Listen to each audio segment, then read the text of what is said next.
From AccuWeather.com, this is AccuWeather Daily, a brief host-read article. It's weather news in a nutshell. As Christmas approaches, some regions of the U.S. are receiving more snow than usual, while others are falling well short of their historical average. Snow currently covers the ground in the Plains, the Midwest, the Mid-Atlantic, and New England. The percent coverage for the entire country is above the historical average. On December 5th, the 45% coverage was a record high for the last 20 years. Still, even after the country set a record last week, it is a story of haves and have-nots. Snow data from NOAA's National Operational Hydrologic Remote Sensing Center shows that most of the western two-thirds of the country, as well as much of the I-95 corridor, is stuck at near 0% of the historical average snowfall through the 9th.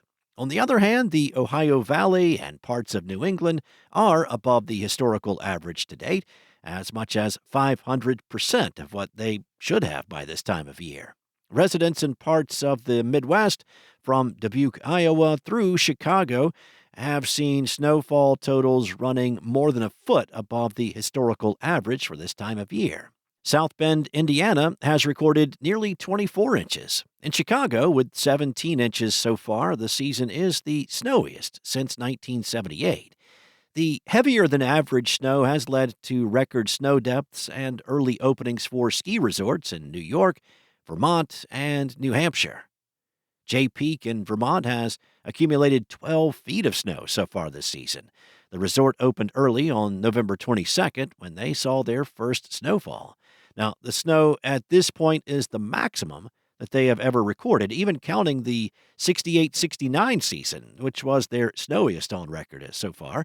At nearby Mount Mansfield, Vermont, the snow depth was 50 inches on Saturday, a new daily record, and more than twice their average. At Mount Washington, New Hampshire, where only researchers braved the worst weather in the world, 82 inches of snow had accumulated by December 9th, ahead of their historical average of 68 inches. Meanwhile, most of the West is below the historical average snowfall to date. The biggest deficits are in Wyoming, with Lander at 21.5 inches behind average, and Casper 15 inches behind. On the other side of the country, along the I-95 corridor, it's been a snow drought, at least until the 9th. Boston has yet to see more than a couple of snowflakes. The same goes for New York City and Philadelphia, but those areas only average about 1 to 2 inches by the 9th. One exception is Richmond, Virginia, which received 6 inches of snow between two storms that bookended last weekend. Its historical average is only a third of an inch for this time of year. It has been an unusually cold December in the northeastern and the midwestern U.S., with temps 5 to 12 degrees below historical average in most locations. Now, this comes after the Great Lakes were unusually warm in October, leading to more lake effect snow than usual. The combination has led to the record snowfalls from Chicago into New England. AccuWeather meteorologists say the jet stream will help usher additional swaths of snow farther south this week than recent storms, allowing for the potential for accumulating snow and travel disruptions to occur in some of the same areas that have already had above-average snowfall this season. That's all for now. You can find more regional forecasts and science-based articles at AccuWeather.com.